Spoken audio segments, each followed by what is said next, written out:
ఈరోజు మన చందమామ కథల్లో బేతాళ కథల్లో భాగంగా ప్రేమ భంగం అనే కథ విందాం. కథ వినే ముందు నాదొక చిన్న రిక్వెస్ట్. మీరు గనక మా ఛానల్ని మొదటిసారి చూస్తున్నట్లయితే ప్లీజ్ తప్పకుండా సబ్స్క్రైబ్ చేయండి. ఇక కథలోకి వద్దాం.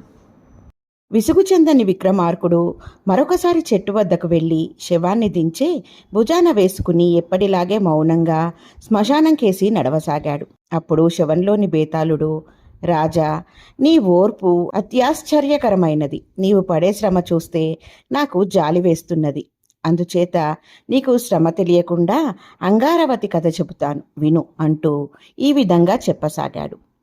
పూర్వం ఉదయసేనుడు కోశాంబీ నగరం రాజధానిగా వత్సరాజ్యాన్ని ఏలుతూ ఉండిన కాలంలో లవానకం అన్న చోట బుద్ధదత్తుడనే ఒక క్షత్రియుడు ఉండేవాడు. అంగారవతి ఆయన కుమార్తె.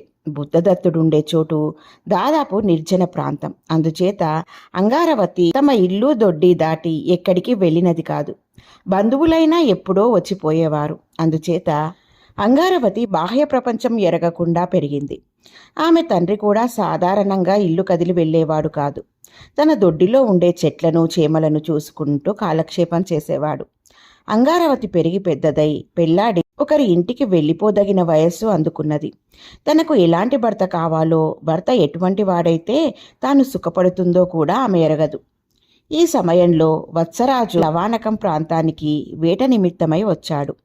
ఆయన పరివారంలో చండసేనుడనే వాడొకడు ఉన్నాడు. అతడు 30 ఏళ్ల వయసు గలవాడు. వారి వంశం చాలా ప్రసిద్ధికెక్కినది. అయితే అతను వత్సరాజు కొలువులో చేరి ఎంతో కాలం కాలేదు.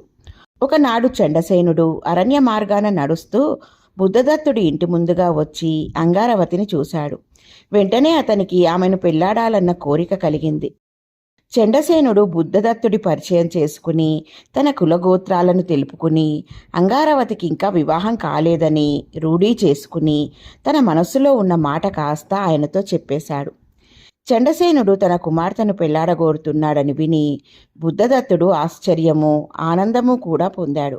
ఎందుకంటే తాను తన కుమార్తెకు తగిన వరుణ్ణి వెతకవలసిన అవసరం తప్పటం అటుంచి తాను 100 ఏళ్లు వెతికినా అంత మంచి సంబంధం తీసుకురాలేడు.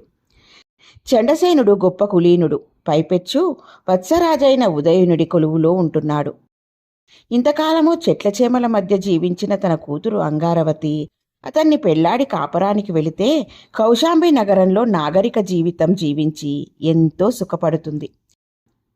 చండసేనుడిని చూసి అంగారవతి ఉబ్బి తబ్బిబ్బు కాలేదు గాని అతన్ని చేసుకోవడం మంచిదని తండ్రి చెప్పిన సలహాను పూర్తిగా విశ్వసించింది. అలాంటి భర్త తనకు దొరకడం నిజంగా తన అదృష్టమేనని కూడా ఆమె నమ్మింది. వారం రోజులు గడిచాక చండసేనుడు కౌశాంబి నగరానికి తిరిగి వెళ్ళిపోతూ బుద్ధదత్తుడి ఇంటికి వెళ్ళి, నేను ఇంటికి తిరిగిపోతున్నాను.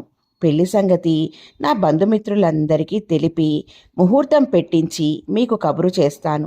అప్పుడు పెళ్లి ప్రయత్నాలు చేద్దురుగాని అన్నాడు. చండసేనుడు వెళ్ళిపోయాక అంగారవతి అతన్ని గురించి ఆలోచించడం మానేసింది. తనకు మంచి సంబంధం దొరికిందని ఆమె పూర్తిగా నమ్మినప్పటికీ అంగారవతి ఆ చండసేనుణ్ణి నిజంగా ప్రేమించలేదు. నిజానికి ఆమెకు అప్పటిదాకా ఎవరిపైనా ప్రేమభావం అన్నది కలగలేదు. వారాలు నెలలు గడిచిపోయాయి. చండసేనుడి నుండి ఎలాంటి వర్తమానమూ లేదు. అతను తనను పెళ్లాడే సంకల్పాన్ని మార్చుకున్నాడని అంగారవతి అనుకున్నది. అలా అనుకోవడం వల్ల ఆమెకు కొంచెం కూడా నిరాశ కలగలేదు. తనలాగా సామాన్య జీవితం గడిపిన మనిషి అంత గొప్పవాణ్ణి పెళ్లాడడం మంచిది కాదేమోనని ఆమెకు ఒక పక్క కొంత సందేహం కూడా ఉన్నది. బుద్ధదత్తుడు మాత్రం చండసేనుడి యందు పూర్తి విశ్వాసం ఉంచాడు. వారి వంశం ఎటువంటిది? ఆ వంశంలో వాళ్ళు ప్రాణాలైనా విడుస్తారు గాని ఆడి తప్పుతారా అన్నాడాయన.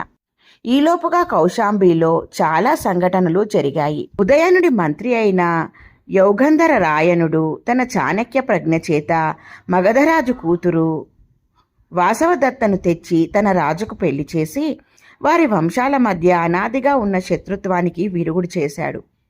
ఆ తరువాత యోగంధరాయనుడు ఉదయన మహారాజు చేత దిగ్విజయం ఆరంభింపజేశాడు. మగధ నుండి కొన్ని సైన్యాలు వచ్చి లవానకంలో విడిశాయి.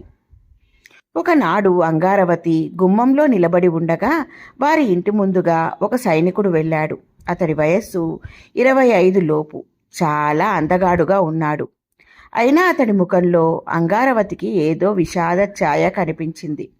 మొట్టమొదటిసారిగా అంగారవతి ఆ సైనికుణ్ణి ప్రేమించింది. అతను కూడా ఆమెను ప్రేమించాడు. అందుచేత అతను ఆమె కేసి చూసి ఆనందం పొందగలందులకై రోజూ బుద్ధదత్తుడి ఇంటి ముందుగా నడవసాగాడు. ఒకనాడు అంగారవతి వీధి గుమ్మంలో నిలబడి ఉండగా ఆ సైనికుడు అటుగా వెడుతూ ఆగి ఆమెను పలకరించాడు. ఆమె అతడితో మాట్లాడింది. అతని పేరు శతానీకుడు. అతనిది ఉజ్జయిని నగరం.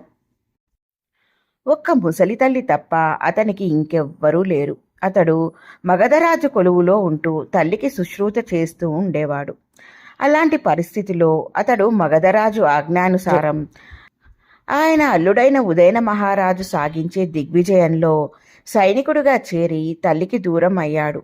ఈ దిక్కుమాలిన అరణ్యంలో జీవిస్తున్నాను. మా అమ్మ అక్కడ ఎలా ఉన్నదో అని రాత్రింబగలు దిగులుతో చచ్చిపోతున్నాను. ఉదయన మహారాజు కోసం ఏ దేశాలకు వెళ్ళి యుద్ధం చేయాలో, ఈ యుద్ధాల నుండి నేను ప్రాణాలతో బయటపడతానో పడనో, ఒకవేళ బయటపడినా నేను తిరిగి వచ్చేదాకా నా తల్లి జీవించి ఉంటుందో ఉండదో అంతా అయోమయంగా ఉన్నది. ఒక్కొక్కసారి ఆత్మహత్య చేసుకుందామన్నంత గుబులుగా ఉంటుంది. నిన్ను చూసినప్పటి నుండి నా దిగులు చాలా భాగం తగ్గిపోయింది. అంధకారంలో మెరుపులాగా నాకు నీవు కనిపించావు అన్నాడు శతానీకుడు. అతని కథ విన్నాక అంగారవతికి అతనిపై ఉన్న ప్రేమ రెట్టింపయింది. అప్పటికే ఆమె తనను పెళ్లాడే ప్రయత్నాన్ని చండసేనుడు విరమించుకున్నాడని నిశ్చయించుకున్నది. ఈ శతానీకుడు తనను పెళ్లాడే పక్షంలో ఆమెకు ఎలాంటి అభ్యంతరమూ లేదు. అయితే అలాంటి సామాన్య సైనికుణ్ణి తాను పెళ్లాడతానంటే తండ్రి ఎంత మాత్రమూ ఒప్పడు. ఒకనాడు శతానీకుడు ఎంతో తత్తరపాటుతో వచ్చి అంగారవతితో, చూడు అంగారవతి, నేనొక నిశ్చయం చేసుకున్నాను. ఇవాళ రాత్రే నేను ఎవ్వరికీ చెప్పకుండా మగధకు బయలుదేరిపోతున్నాను. నాకు ఈ సైనికుడి కొలువు అక్కర్లేదు. అంతగా అయితే కట్టెలు కొట్టుకుని బతుకుతాను. నీవు కూడా నా వెంట వచ్చేస్తావా? మనం పెళ్లాడదాం. మా అమ్మ నిన్ను పువ్వుల్లో పెట్టి పూజిస్తుంది. నిన్ను నన్ను చూసుకుంటూ ఆవిడ హాయిగా నూరేళ్లు జీవిస్తుంది అన్నాడు. అంగారవతి చాలాసేపు తనలో తాను వితర్కించుకుని చివరకు సరేనన్నది. ఈ రాత్రి 2వ జాములో నువ్వు ఈ దారి ఎగువనున్న మర్రి చెట్టు కిందకి వచ్చి అక్కడే ఉండు. నేను వచ్చి నిన్ను కలుసుకుంటాను. తర్వాత మనిద్దరమూ కలిసి వెళ్ళిపోదాం అన్నాడు శతానీకుడు.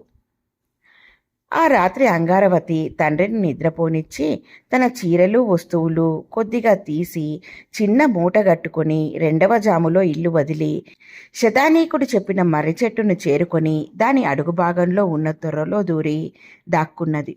తరువాత కొద్దిసేపటికే అటుగా 2 మనుషులు మాట్లాడుకుంటూ వచ్చారు.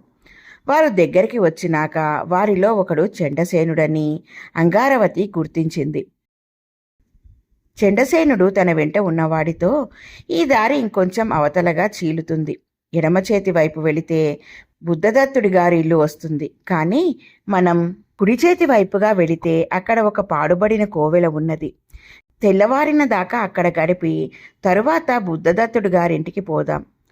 ఇంతకాలంగా నా నుండి వర్తమానం రాక పాపం వారు నన్ను గురించి ఎలాంటి అపోహలు పడుతున్నారో తెలియదు అనడం అంగారవతి విన్నది. ఆ మనుష్యులిద్దరూ కోవెల దారి పట్టడం కూడా ఆమె గమనించింది. తరువాత కొద్దిసేపటికే శతానీకుడు వచ్చి చిన్నగా అంగారవతి అని పిలిచాడు. ఆమె చెట్టు తొర్రలో నుండి బయటకు వచ్చి, నేను నీ వెంట రాలేను, నన్ను క్షమించు. ఈ మాట చెబుదామనే నీకోసం ఇక్కడ వేచి ఉన్నాను. నీ కోరిక తీర్చలేనందుకు నన్ను మన్నించు అంటూ కంటనీరు పెట్టింది. శతానీకుడు ఆమెపై ఆగ్రహించలేదు, ఆమెను ప్రశ్నించనూ లేదు. నా వెంట వచ్చి నన్ను పెళ్లాడడం నీకు నిజంగా అసాధ్యమా అని మాత్రం అడిగాడు. నిజంగా అసాధ్యమే. ఏమాత్రం సాధ్యమైనా మానేస్తానా అన్నది అంగారవతి. శతానీకుడు ఒక్క నిట్టూర్పు విడిచి తన దారిన తాను సాగిపోయాడు. అంగారవతి వచ్చినట్లుగానే తన ఇంటికి తిరిగిపోయింది. మర్నాడు చండసేనుడు వారి ఇంటికి వచ్చి తనకు రాజుగారు అప్పుడే మాన్యం ఏర్పాటు చేశారని, అంతదాకా తనకు భార్యను పోషించేపాటి శక్తి కూడా లేదని చెప్పాడు. ఈ సంగతి విని బుద్ధదత్తుడు చాలా సంతోషించాడు. చండసేనుడు అంగారవతిని పెళ్లాడి కౌశాంబి నగరానికి తీసుకుపోయాడు. బేతాళుడి కథ చెప్పి, రాజా, అంగారవతి శతానీకుణ్ణి ఎందుకు పెళ్లాడలేదు? ఆమెకు అతడిపై ఉన్నది నిజమైన ప్రేమ కాకనా, లేక చండసేనుణ్ణి పెళ్లాడితే తనకు మరింత పరువు ప్రతిష్టలు భోగభాగ్యాలు లభిస్తాయనా? ఈ ప్రశ్నకు సమాధానం తెలిసి కూడా చెప్పకపోయావో నీ తల పగిలిపోతుంది అన్నాడు. దానికి విక్రమార్కుడు, అంగారవతిలో స్వార్థం లేదు. ఉన్నట్టయితే ఆమె ఒక పేద సైనికుణ్ణి పెళ్లాడడానికి సిద్ధపడదు. స్వార్థం లేని వాళ్ళు ఎన్నడూ ప్రేమ కోసం తమ ధర్మాన్ని త్యాగం చేయలేరు. అంగారవతి సంగతి అదే అయ్యింది. ఆమె శతానీకుణ్ణి ప్రేమించింది. అయితే ఆ ప్రేమ ఆమెకు మాత్రమే సంబంధించినది. అంగారవతి ధర్మం చండసేనుణ్ణి పెళ్లాడడం. ఈ ధర్మం తనకేగాక తన తండ్రికి, వంశాచారానికి, లోకానికి సంబంధించినది. ఆమె తన ప్రేమను త్యాగం చెయ్యాలా, ధర్మాన్ని త్యాగం చెయ్యాలా అన్న సమస్య ఏర్పడేసరికి తడుముకోకుండా తన ప్రేమను త్యాగం చేసి ధర్మాన్ని నిలబెట్టుకున్నది. అందుచేత ఆమె చండసేనుణ్ణి పెళ్లాడింది. పరువు ప్రతిష్టల కోసము, భోగభాగ్యాల కోసము కానే కాదు అన్నాడు. రాజుకు ఈ విధంగా మౌనభంగం కలగగానే బేతాళుడు శవంతో సహా మాయమై మళ్ళీ చెట్టెక్కాడు. ఇలా ఉంది ఫ్రెండ్స్ ఈ కథ. బాగుంది కదూ? నచ్చిందా? అయితే లైక్ చేయండి. మీ బంధువులకు, స్నేహితులకు ఈ కథలను షేర్ చేయండి. మరిన్ని మంచి మంచి కథల కోసం మా ఛానల్ను తప్పకుండా సబ్స్క్రైబ్ చేయండి. మరొక మంచి కథతో మళ్ళీ కలుద్దాం. ఉంటాను మరి.